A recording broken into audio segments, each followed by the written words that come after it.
We'll practice finding the electric potential energy of a pair of point charges and the electric potential at a point between them. Here's the problem. 2-point charges, Q1 equals plus 3.0 microcoulombs and Q2 equals plus 2.0 microcoulombs, are separated by 0.20 meters. Coulomb's constant K is 8.99 times 10 to the 9th Newton meters squared per coulomb squared. Part A, find the electric potential energy of the pair. Part B, find the electric potential at the midpoint between them. First, we find the electric potential energy using the formula U equals K Q1 Q2 over R. Plugging in the values, K is 8.99 times 10 to the 9th, Q1 is 3.0 times 10 to the minus 6, Q2 is 2.0 times 10 to the minus 6, and R is 0.20 meters.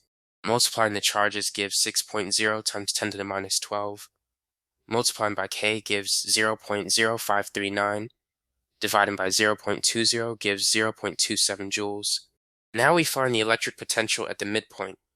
Since the midpoint is 0.10 meters from each charge, we use the formula V equals K times the sum of Q over R for each charge.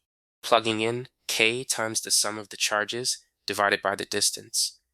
The sum of the charges is 5.0 times 10 to the minus 6 coulombs.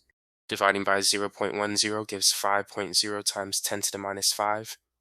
Multiplying by K gives 4.5 times 10 to the 5th volts.